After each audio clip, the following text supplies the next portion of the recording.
एक बार ये global cues समझाएं सर, क्योंकि डाउ पर रिकॉर्ड्स की हैट्रिक लगते हैं देखिए। और वैसे देखें तो डेटा काफी खराब आया था, जो अप्रैल महीने का एम्प्लॉयमेंट डेटा है। नई जॉब्स काफी कम थी अनुमान के मुताबिक। अगर देखें अनएम्प्लॉयमेंट बढ़कर आया है, पर इस खराब न्यूज से बाजार खुश हुए हैं। ये कैसा एक्शन रहा अमेरिकी बाजारों में, ये थोड़ा समझाएं सर। वो एक गाना है या कहावत है, मुझे नहीं पता यार। अगर आपने सुना होगा दीप, वो कि पीने वालों को पीने का बहाना चाहिए, राइट। मतलब खुशी है तो उनको खुशी सेलिब्रेट करनी है तो पीना ही पीना है, और गम है तो गम भुलाने के लिए। यही हाल अमेरिका के बाजारों का। सी अल्टीमेटली पीने के लिए आपको पैसा चाहिए, तभी आप खरीदेंगे पिएंगे। वही हाल अमेरिकी बाजारों का है। खुशी है तो भी तेजी करनी है, और अगर कुछ खराब खबर है तब भी तेजी करनी है, क्योंकि पैसे जेब में बहुत है। सेम सिचुएशन है, एग्जैक्टली सेम। क्या हो रहा है देखिए, कभी ऐसा लगता है कि इकोनॉमी में ओवर हीटिंग है, बड़ा दम है, और उसकी वजह से ब्याज दरें कम करनी पड़ सकती है या जल्दी कम हो जाएंगी, ब्याज दरें बढ़ानी पड़ सकती है या जल्दी से बढ़ाई जाएगी। तो लगता है वाह इकोनॉमी तो बहुत बढ़िया है, मजेदार चल रही, चलो तेजी करते हैं, चलो तेजी करते हैं। और कभी ऐसा लगता है कि जॉब डेटा खराब आए हैं और मामला ठीक नहीं है, अरे वाह चलो तेजी करते हैं, ब्याज दरें बहुत देर तक कम रहेगी। मतलब आपको करनी तेजी है, बहाना आप ढूंढ लेंगे।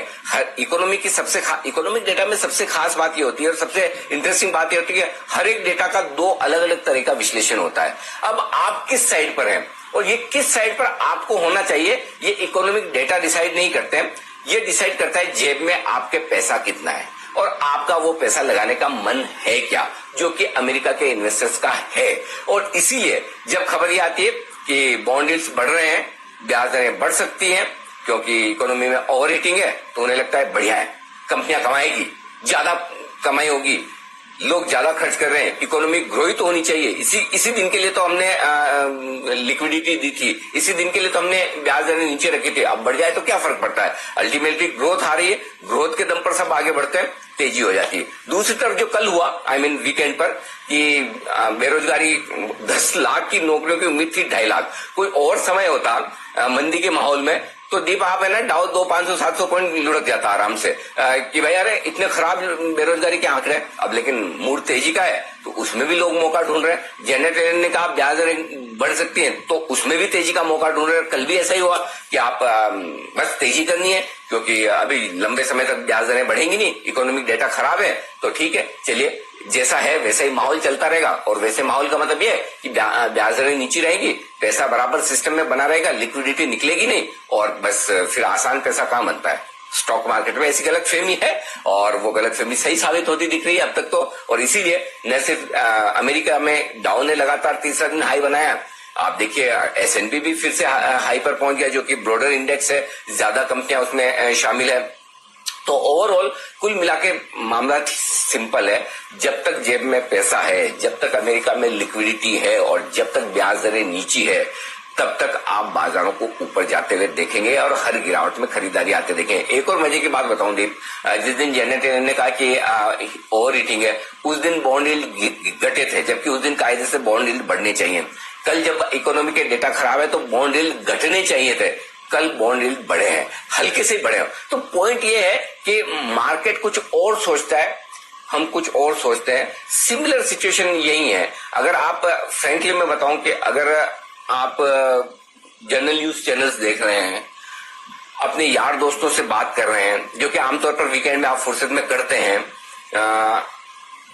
या अपने रिलेटिव से बात कर रहे हैं, या अगर आप 5-15 व्हाट्सएप ग्रुप में हैं, तो मैं आपको कसम से कह रहा हूं आप एक शेयर खरीद नहीं पाएंगे, एक शेयर खरीद नहीं पाएंगे। जिस तरह का माहौल देश भर में कोरोना को लेकर है, जितनी खबरें, मतलब पता नहीं ये पॉजिटिविटी रेट जो बताते हैं 5%, 10%, मैं तो जिनको सुनता हूं जो आदमी जाकर टेस्ट करा के आता है वो पॉजिटिव होकर आता है, वैसी सिचुएशन है। सो पॉइंट क्या है कि मार्केट की चाल अपने हिसाब से है और हकीकत अलग तरीके से।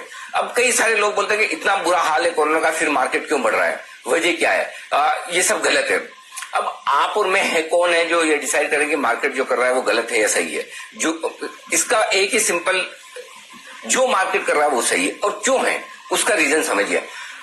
आप और मैं शायद पास्ट देख रहे हैं, प्रेजेंट देख रहे हैं, लेकिन मार्केट फ्यूचर देखता है। अब वो फ्यूचर देखने में हमेशा एक मतलब वो कहते हैं ना कि गलती होने की संभावनाएं हमेशा होती है। जब भी आप किसी, अगर मैं भी ये कहूंगा कि आज मार्केट में ये होने वाला है या कल ये होने वाला है या इस स्टॉक के बारे में, अब आप पास्ट बताएंगे 100% सही बताएंगे, प्रेजेंट बताएंगे हो सकता है ठीक ठाक सा बता दें, सही भी बता दें, थोड़ा बहुत ऊपर नीचे भी हो सकता है, लेकिन फ्यूचर आप जब भी कहेंगे, जब भी बताएंगे, कहीं कहीं एग्जैक्टली वैसे तो होने के चांस होते नहीं है, कम या ज्यादा हो सकता है। और ये बाजार की टेंडेंसी है, बाजार हमेशा फ्यूचर पर ट्रेड करता है, आगे का सोच कर ट्रेड करता है। शायद बाजार की कलेक्टिव सोच में यह है कि आगे चलते हुए चीजें बेहतर हो सकती है, होंगी या नहीं होंगी, लेकिन आगे चलते हुए शायद ये भाव न दिखे, या फिर अगर बाजार में पैसा है और वो पैसा लगने को तैयार है तो तेजी होनी चाहिए। अब इसमें यह भी हो सकता है कि आगे चलते हुए बाजार की जो सोच है वो गलत साबित हो जाए, कोरोना ज्यादा भारी हो जाए, दूसरी तीसरी लहर की जो बातें कर रहे हैं, यू नेवर नो क्या होगा। लेकिन इस वक्त जो बाजार की सोच है वो ये है,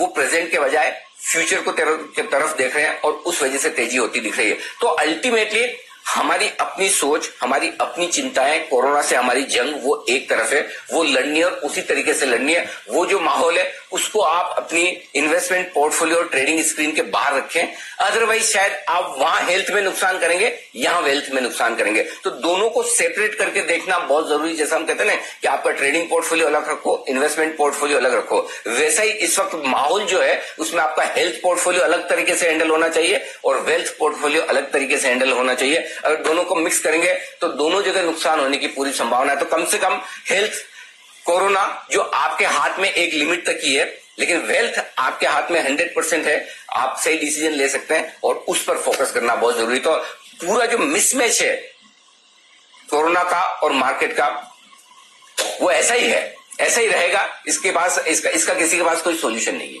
जी जी।